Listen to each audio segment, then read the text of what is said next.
Hola, Dios te bendiga, espero que estés muy pero muy bien. Es un placer para mí poder presentarles en sí aquí a las Biblia Pellita en todos los formatos de Editorial Holman, pero no es un video sobre la Biblia Pellita porque ya vimos la reseña actualizada de esta Biblia, que te dejo aquí el link de ese video donde vimos la reseña actualizada de esta Biblia, sino que en sí ahora tenemos el privilegio y la gran responsabilidad de tener una conversación con Martín Durazo, quien fue el coordinador y es el coordinador general de todo lo que fue la tarea de traducción de la Biblia del arameo, de sus manuscritos originales en arameo, al español que hoy tenemos a nuestro alcance. Así que bienvenido, Martín, salude por favor, ¿cómo se encuentra? Mi amado hermano Rodo, es un privilegio para mí compartir con ustedes, deleitándonos en un calor muy agradable ahorita aquí en medio del desierto de Sonora, y deseando que lo que hoy hablemos, hermano, sea de bendición para todo el auditorio de Vida Plena.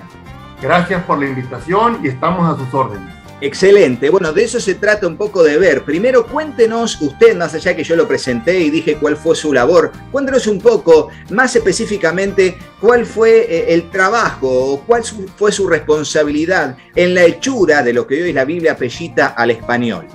Mi responsabilidad principal fue coordinar a todo el equipo de traducción, crítica, edición, revisión, consultar con ayuda externa. Precisamente nos ayudaron desde Buenos Aires, un crítico muy importante, Adriana, y esa coordinación consistía pues en coordinar a los traductores en sí, y también en coordinar al equipo del procesamiento de datos, al equipo de crítica. Teníamos un equipo interno de crítica.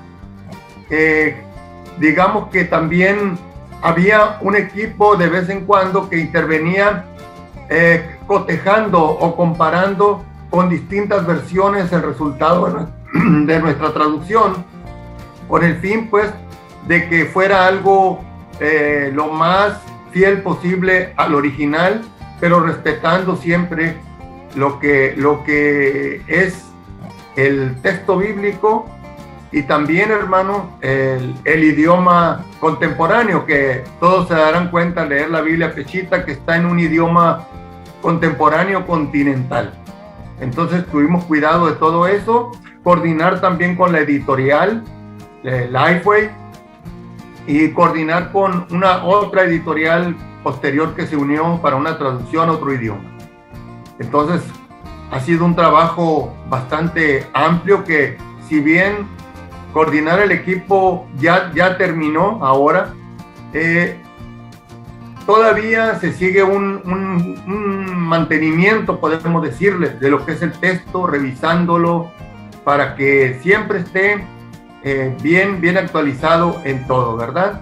Muy bien, la verdad que una gran responsabilidad, porque hacer el texto bíblico de un idioma antiguo, con un modo de escribirse, con un modo de expresarse, y transformarlo o hacer una transliteración, no solamente una traducción, es un tremendo desafío, ¿no? Aquí tenemos la Biblia Pellita, y para algunos que realmente me han dicho algunos, Rodo, es la Biblia que más se acerca al original, es la Biblia, bueno, más allá de los debates de idas y vueltas, lo que tenemos la oportunidad aquí con usted, Martín, es que tenemos la fuente primaria. Ustedes fueron los que tomaron las decisiones para conformar la traducción de la Biblia Pellita. No es algo que me contaron o que leí en algún lado, sino directamente usted va a poder expresar, y está expresándolo en este video, ¿qué pasa con esta versión? ¿Qué es la Pellita? Para aquellos que no tienen ni idea, que no saben nada y dicen la Biblia Pellita, ¿qué es? ¿De dónde viene? Y también hacia dónde va desde ese aspecto, directamente de primera fuente que es usted. Díganos, por favor.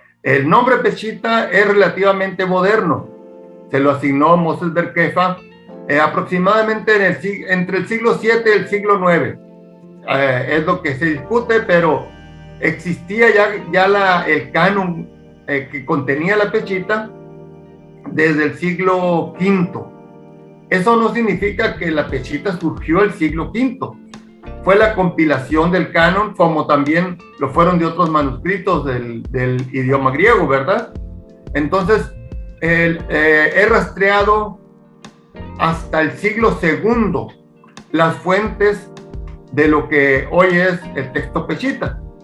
Entonces, quiero aclarar eso porque muchos me dicen, no, la Peshitta es del siglo IX. Bueno, el nombre sí, como la Nueva Versión Internacional, es el texto crítico, pero es el nombre que le pusimos a un texto de 2000 años, ¿verdad? En español. Entonces, en el siglo IX, siglo VII, se le puso el nombre Peshitta. El texto existía desde el siglo IV, V, ya como el canon de la Peshitta. Y sus orígenes se remontan al siglo II, entre el 120 y el 180 aproximadamente del siglo II. Y por supuesto, lo más importante aquí, que se remonta al propio Señor Jesucristo en la proclamación de su evangelio, porque era su idioma de la vida cotidiana, así como de los apóstoles y discípulos y seguidores del Señor en esa época, ya que el arameo era el idioma de uso diario en Israel cuando el Señor Jesucristo nos proclamó su evangelio. Podemos sintetizar que el evangelio del Señor Jesús salió en idioma arameo. En esto hay casi una totalidad en cuanto a la unanimidad de los estudiosos respecto al idioma en el que proclamó el Señor Jesucristo su evangelio. Bien, y aquí surgen dos preguntas más. La primera tiene que ver con qué significa propiamente la palabra Peshitta por el nombre que se le da a esta traducción, la Peshitta, ¿no? Y por otro lado, el mini debate, que no quiero meterlo a ese debate, nosotros somos muy pacificadores, no somos muy confrontativos para no generar incomodidad, pero en muchos materiales se llama al idioma en que fueron escritos los evangelios y cartas de Pablo y en griego, ¿no? El evangelio fue escrito en griego, fue hecho en griego. Sin embargo, aquí a través de la Peshitta nos damos cuenta de que el arameo era también un idioma muy fuerte. ¿Qué tiene para decir al respecto del nombre de la Peshitta y sobre todo de esta confrontación constante que hay entre los idiomas originales bíblicos, sobre todo del Nuevo Testamento, que estamos hablando del griego o del arameo? Y sobre todo la gran pregunta es que ¿fue escrito en arameo y también hubo copias en griego? ¿O fue escrito en griego y también hubo copias en arameo? ¿O viceversa, Martín? La primera pregunta está muy fácil, la segunda no hay una respuesta todavía, así que la primera se las voy a dar ya. Peshitta significa claro, sencillo, común, directo. Es el significado de Peshitta. El nombre en sí le fue asignado en el siglo VII o IX aproximadamente, pero no significa que ese texto existiera a partir de esa fecha.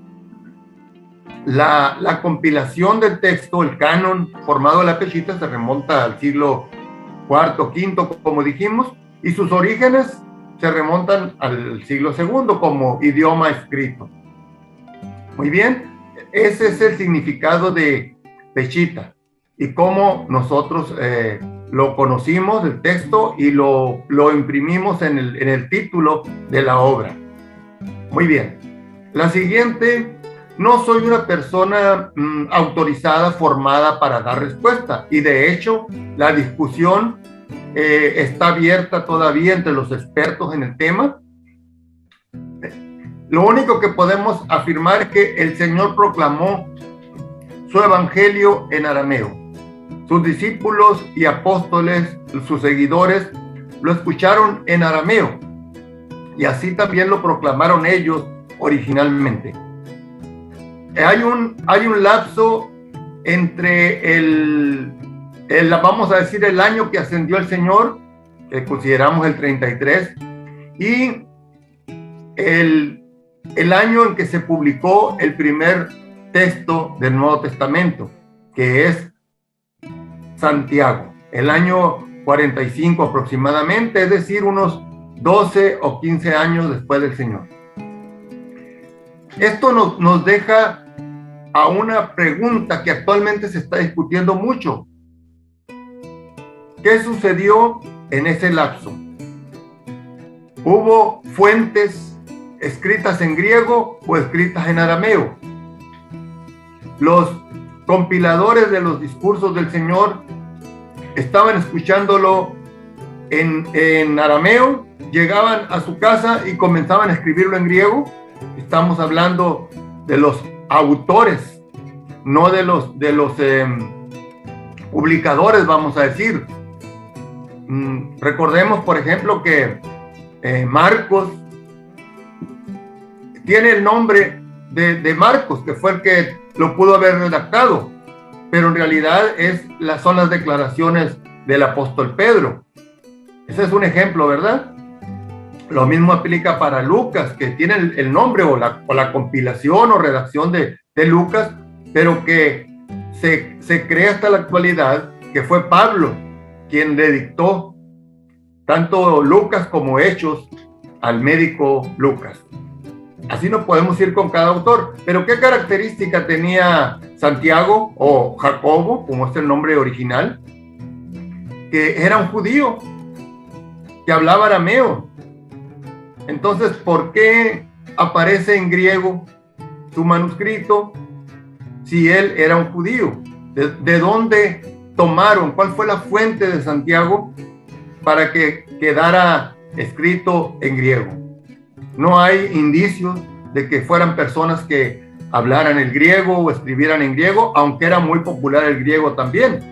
En el Medio Oriente era una región cosmopolita, recordemos, y lo mismo se hablaba latín para cuestiones de impuestos con el Imperio Romano, políticas, o griego para efectos comerciales con las demás naciones, y cada región del Imperio Romano tenía su dialecto o su lengua particular.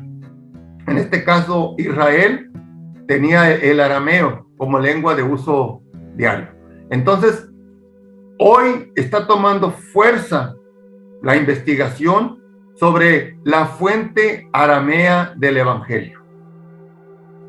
Cada vez se está estudiando más al respecto. Como le digo, no hay definición entre los expertos, pero ya se está abordando el tema de la fuente de los evangelios. Para mí la fuente es el Señor Jesucristo, como para todos, pero la fuente escrita de los evangelios, ¿en qué idioma fue?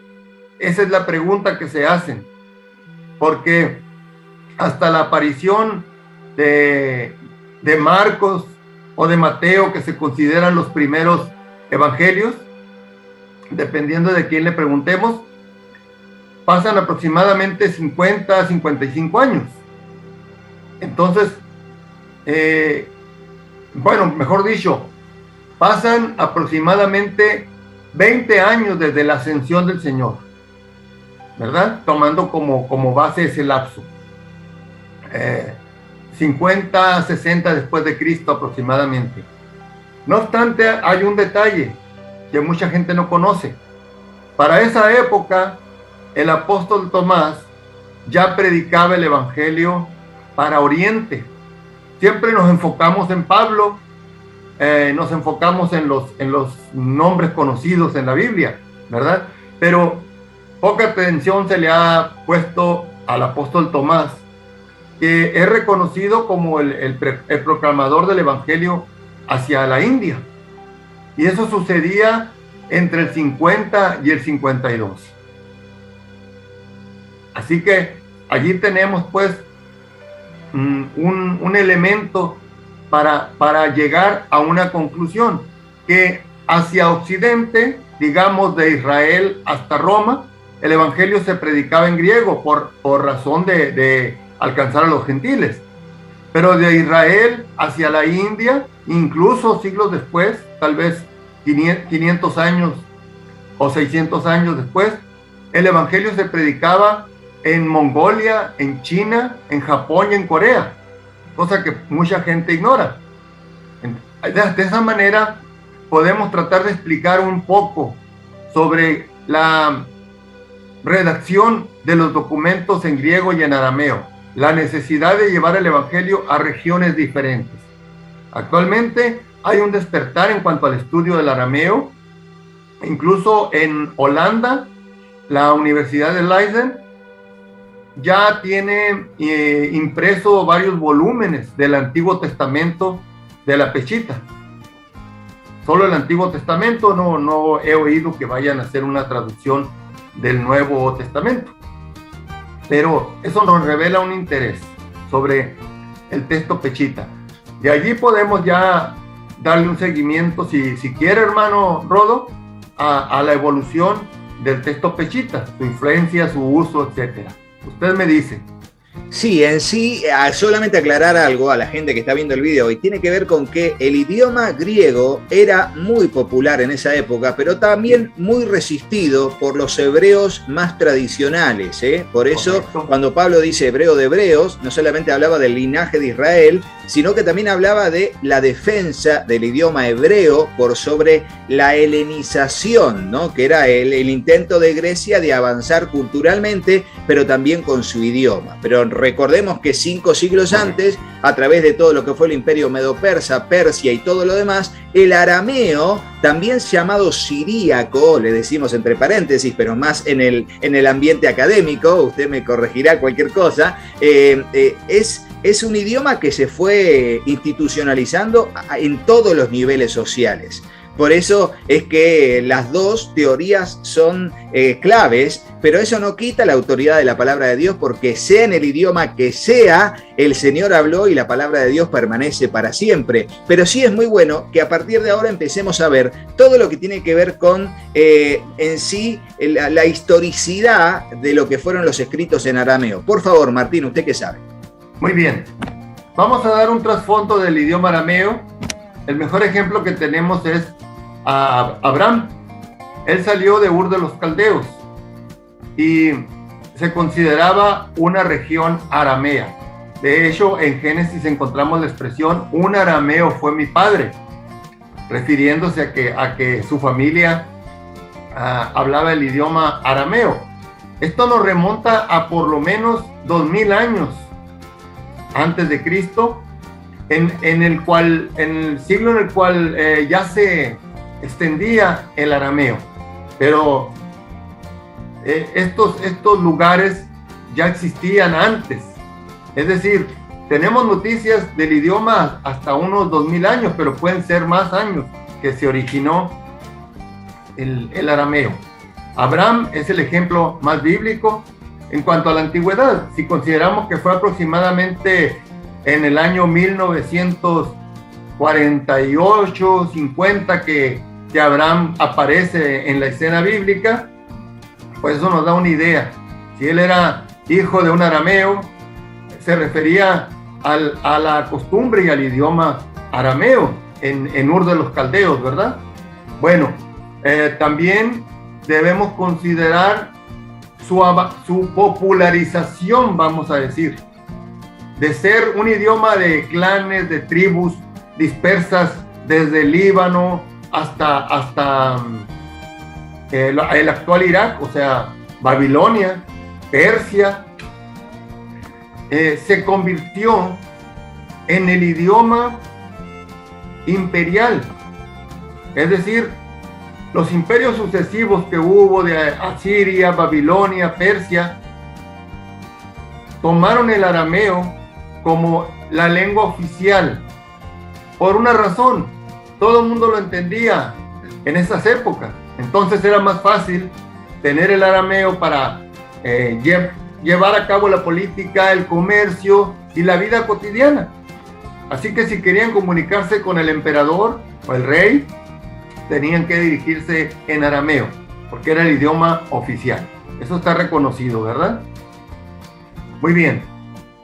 Cuando los israelitas son llevados al exilio, a Babilonia, el idioma dominante era el arameo en esa época. De tal manera que ellos tratan de integrarse a la sociedad babilónica, tanto en la cultura como en el idioma. Esto sin dejar de lado, pues, su cultura hebrea. Pero hay nombres todavía en hebreo que proceden del babilonio o caldeo, de tal manera que ellos se integran para sobrevivir, para comerciar, para desarrollarse, etcétera, a la cultura babilonia. Y el arameo era la lengua que ellos utilizaban y que asimilaron. De tal manera que cuando volvieron a Israel, en la época de Esdras, de Nehemías, vemos que ellos llevaban el arameo como lengua de comunicación cotidiana. Eso permaneció hasta la venida de nuestro Señor Jesucristo. Para esa época ya las hordas de Alejandro pues habían tenido influencia, ¿verdad?, con su conquista, para llevar también el idioma y la cultura griega, como usted decía ahorita, y helenizar todas las áreas conquistadas. Tal vez por error o por querer imponer su influencia en cuanto al idioma, a Aram lo llamaron Siria. Esa es una posibilidad. La otra es que sea una abreviatura de Asiria. Entonces ellos le llamaron así y determinaron que el idioma que se hablaba en esa zona, el Líbano, Siria, Israel, era el siriaco. Era el mismo idioma, era el arameo, pero ya había derivado en lo que es el siriaco. De tal manera que es conocido académicamente como siriaco, pero el habla es muy parecida al arameo. Y digo esto muy parecida porque aún dentro del idioma arameo había muchos, ¿qué le diré?, derivaciones. El arameo palmireno, el arameo babilónico, el arameo palestino. Dentro de Palestina tenemos el arameo galileo, que es el que se atribuye que hablaba el Señor Jesucristo. Pero un detalle, eran mutuamente ininteligibles. Los hispanohablantes, a pesar de las mínimas diferencias que hay entre el español en Argentina y el español en México, nos entendemos sin mayor problema. Incluso después de convivir un poco, que me imagino que ha de ser algo común en Argentina y Brasil, comienza a ser inteligible el portugués para nosotros, ¿verdad? Tal vez no lo dominemos, pero podemos sostener una conversación después de un tiempo. Al leer un material en portugués, vamos captando la idea de lo que se está leyendo. Eso es pues aplicable también al arameo en esa época. Se le llamó siriaco, pero era básicamente lo mismo, con una diferencia. Ya en la época del Señor, tal vez un siglo antes, siglo I antes de Cristo, ya el arameo tenía una escritura redondeada, ya tenía una cursiva, pues. Nosotros conocemos el arameo, me refiero a la comunidad estudiosa en general de los idiomas bíblicos, ese idioma de cuadritos. Este es el texto que nosotros utilizamos para la traducción al español. Es una recopilación de principios de 1800. Es en caracteres redondeados, muy diferentes a los caracteres cuadrados de los que se conoce el arameo antiguo, vamos a decirlo, ¿verdad? De hecho, ha avanzado aún más. Aquí estamos hablando del idioma arameo, pero en caracteres nestorianos, lo que le acabo de enseñar. Uno más antiguo, que era de la época del Señor, era el estrangela, que se utilizaba pues principalmente para la redacción de los textos arameos de la Peshita.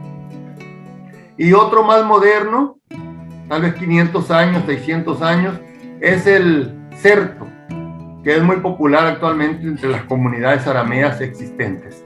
Fue la verdad que muy entendible todo lo que contó acerca de todo lo que fue el desarrollo del idioma arameo desde Abraham, el arameo, ¿no? También, ¿no? El hebreo también se le llama del otro lado del río, ¿no? Con todas las significaciones que tiene, llegando al punto de que se vio la necesidad de conformar una traducción de aquella versión en arameo, en ese arameo curvo que nos mostró, a lo que es al español. Bueno, vamos ahora a meternos en lo que es la Biblia Pellita en su traducción al español. Cuéntenos lo que significó ese trabajo y la especificidad de ese trabajo. Tardamos 14 años desde el aprendizaje, la investigación, la definición del método que íbamos a seguir hasta la edición final para su publicación. Fueron 14 años.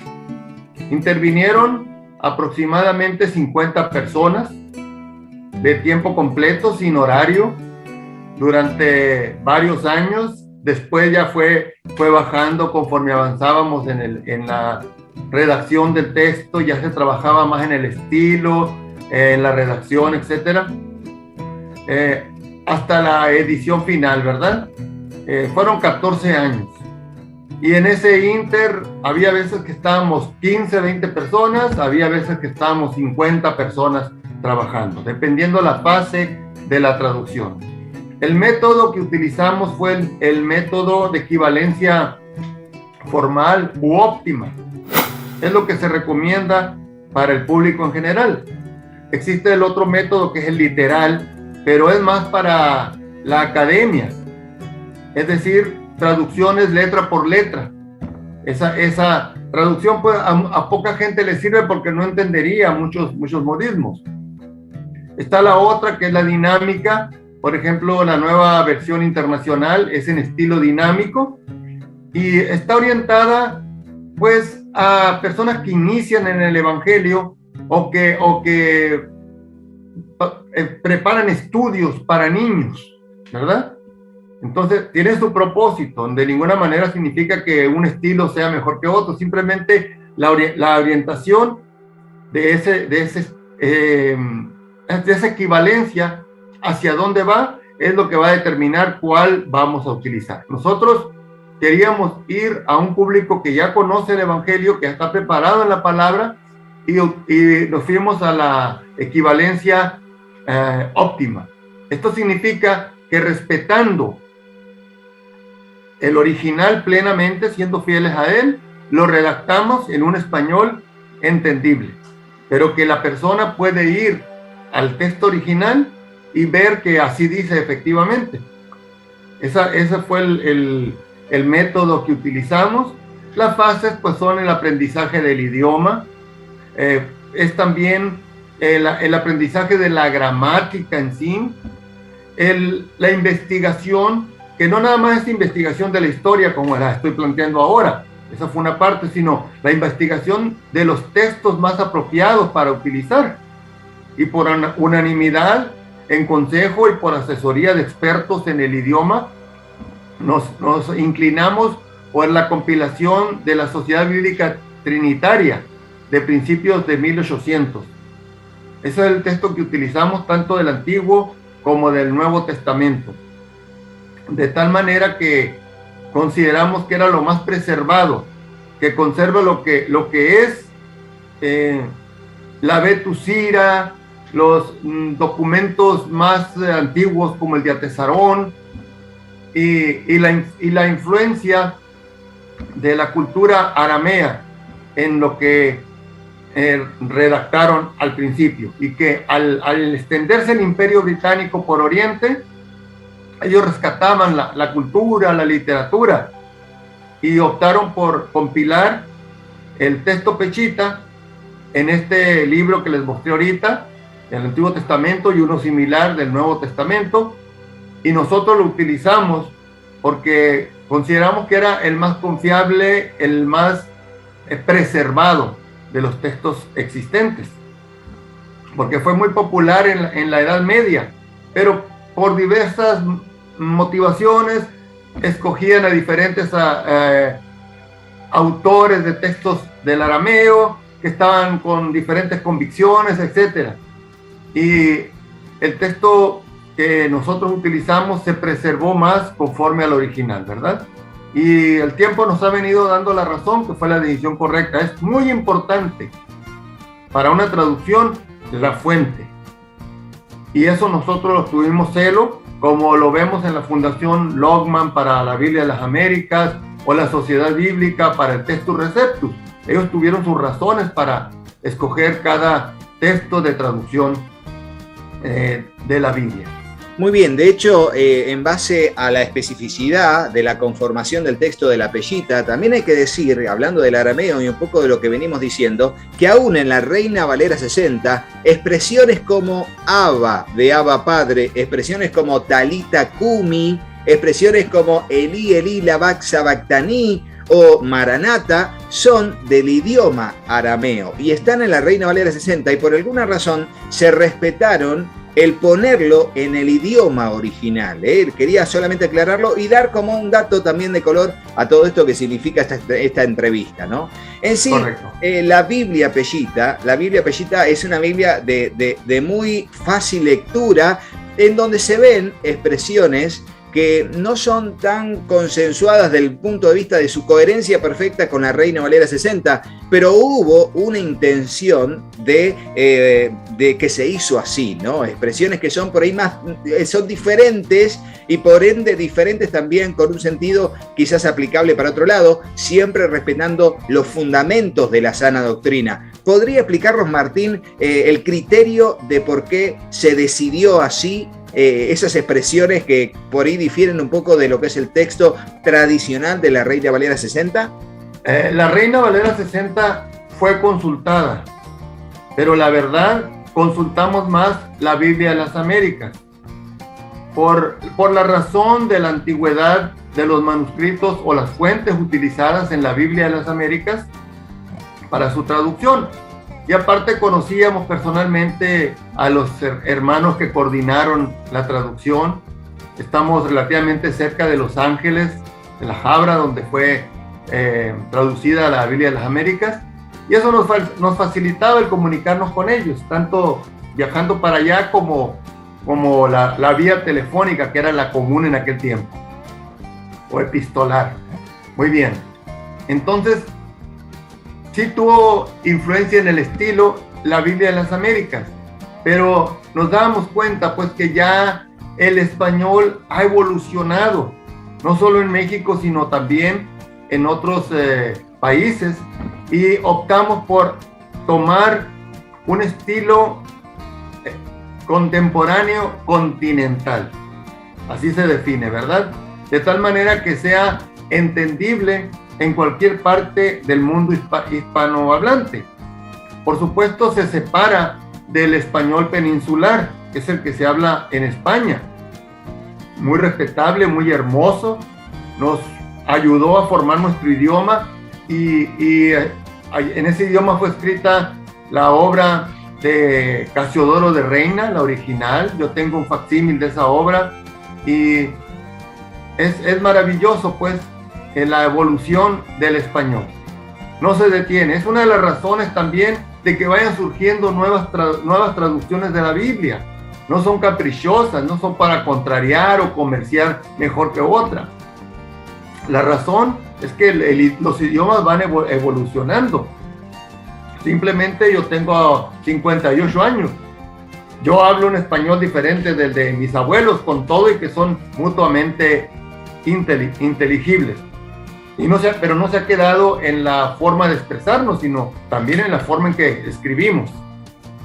Así que el estilo que nos tocó a nosotros fue el español contemporáneo continental y tratamos de expresarlo por medio de la redacción, la traducción, el estilo de la Biblia Peshita, para que sea entendible a todas las generaciones. De hecho, es muy demandada, según mis contactos al respecto, ¿verdad?, por los millennials, porque se les hace muy sencilla y muy confiable. Ahora, eso fue el estilo que nosotros elegimos, pero hay algo muy importante. El nombre de la Peshita significa sencilla, clara, directa. En los originales, así está. Así está. Es decir, está de una manera sencilla, clara, que fue la forma en que el Señor Jesucristo predicó. Él quería que lo entendieran, salvo aquellos que Él no quería que lo entendieran, que les hablaba en parábolas. pero quería que su mensaje fuera entendible. La Peshita registró eso de una manera sencilla y clara. Tal vez por eso decidieron ponerle el nombre Peshita, ¿verdad? Para que quedara registrado el estilo de la Biblia, de los textos, de esa manera. Nosotros contribuimos en una redacción en español, pero en el original está sencilla, clara y directa, tal como su nombre lo revela. Muy bien, es así. Es como si hoy en día se hablara de una Biblia, bueno, nueva versión internacional, Biblia, lenguaje actual, nueva traducción viviente, etcétera, etcétera, etcétera. Todas traducciones en un lenguaje más entendible. Y de hecho, solamente basta con leer alguna versión más antigua aún de la Reina Valera y se entiende muy poco las expresiones y cambian de la Reina Valera 1909 a la Reina Valera 60. Simplemente cambia el sentido del pasaje porque se usa una palabra diferente y de eso no podemos huirle porque el lenguaje y la contingencia del lenguaje nos avasalla generación a generación. Pero Dios dice que la palabra de Dios permanece para siempre y que el que hace la voluntad de Dios permanece para siempre. Por eso creo que siempre una traducción de la Biblia hecha con temor de Dios y no con fines meramente comerciales, como lo dijo usted, es lo que contribuye al crecimiento en nuestra relación con Dios y avanzar en ese propósito. Ahora, hay algo que le quería preguntar, Martín, que tiene que ver con que en las versiones modernas que están basadas en manuscritos más antiguos, suelen faltar algunos versículos o parte de versículos. Desde la traducción Peshita, ¿siguió ese lineamiento de respetar que si no estaban en los manuscritos más antiguos, no están en la Peshita o aparecen? Cuéntenos, por favor. Es correcto como usted lo expresó, hermano. Primero, aunque se oiga muy académico, tengo que mencionar que existen dos textos principales para las traducciones al griego. Siempre se usó el textus receptus o texto mayoritario, texto recibido. Hasta el siglo XIX no había traducciones que vinieran de otra parte, pero los descubrimientos de documentos bíblicos, de manuscritos, tanto la segunda mitad del siglo XIX como hasta los manuscritos de Qumran, se vienen encontrando pues aportaciones de textos o manuscritos bíblicos más antiguos. Fue así que para finales del siglo XIX ya se había popularizado el texto crítico. Es un texto del griego también. El texto crítico difiere en algunas porciones de la escritura del textus receptus. En español lo vamos a ver de esta manera. Hay diferencias entre la Reina Valera 60 y la Biblia de las Américas. Hay diferencias. ¿Por qué? Porque la Reina Valera 60, hasta la fecha, ellos se basan en el textus receptus y tienen sus razones, ponen sus razones. La Biblia de las Américas, ellos se basaron en el texto crítico, al igual que la Nueva Versión Internacional. Tanto las Biblias de estudio como en algunas ocasiones las Biblias normales de ambas versiones ponen anotaciones diciendo en manuscritos más antiguos aparece esto, ¿verdad? Lo he leído en Biblias de estudio de la Reina Valera y lo he leído en la Biblia de estudio de la Biblia de las Américas. El textus receptus lo remontan hasta el siglo 9, 8 de nuestra era. Y el texto crítico lo remontan hasta el siglo II.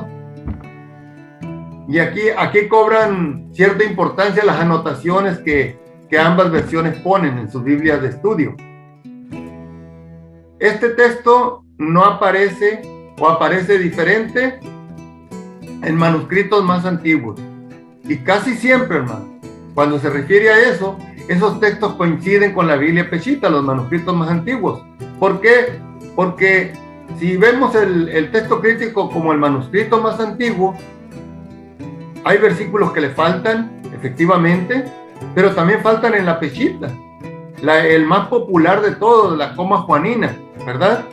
En primera de Juan 5, donde dice Textus Receptus, tiene la expresión el Padre, el Hijo y el Espíritu Santo. Estos tres son uno.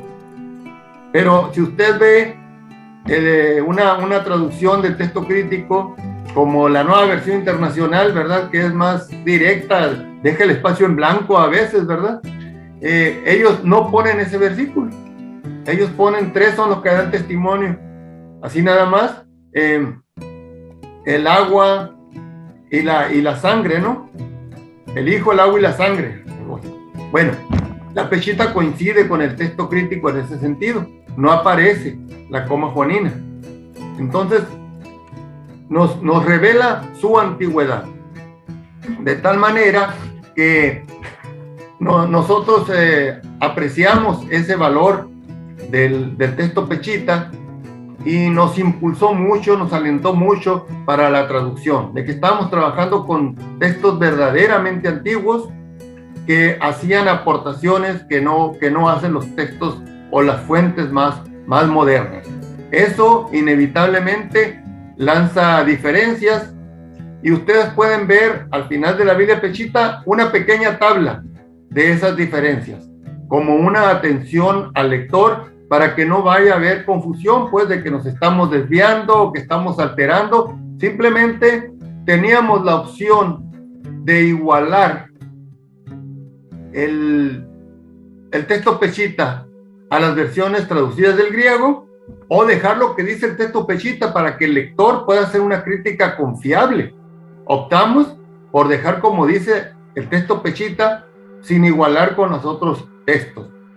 Esto lo lleva a usted a estar leyendo en idioma español lo que se registró desde el siglo II.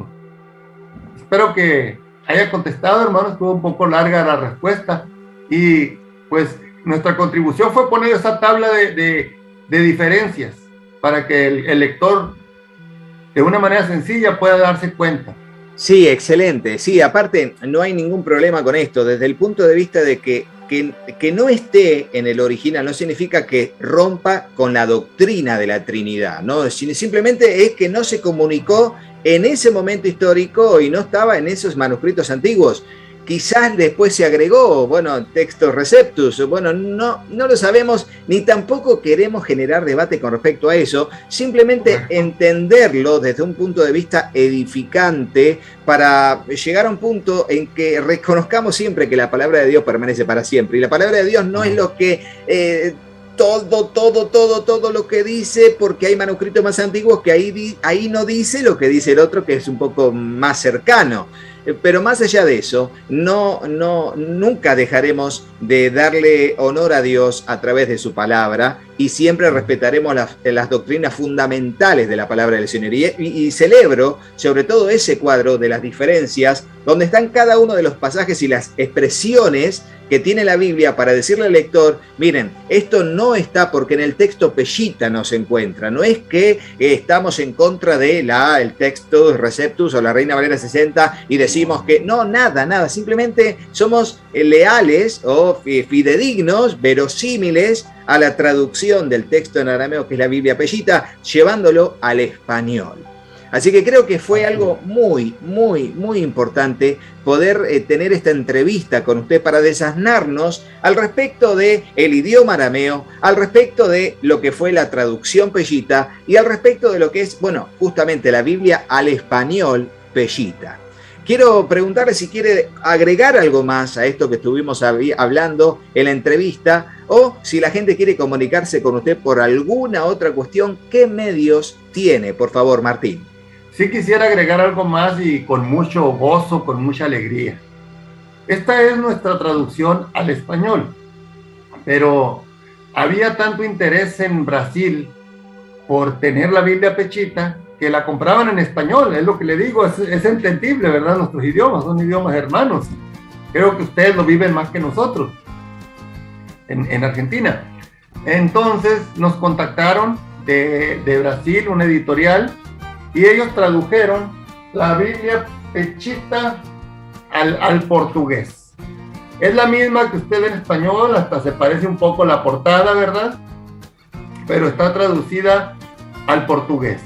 Ya está disponible, ya se puede adquirir, principalmente en Brasil, pero pueden ordenarla a las diversas distribuidoras para entregas internacionales.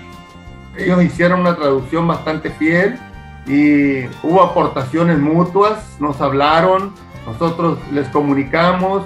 La decisión final de lo que iba a quedar fue nuestra, porque tenemos la responsabilidad, ¿verdad?, de preservar el trabajo, y ellos fueron muy respetuosos en eso.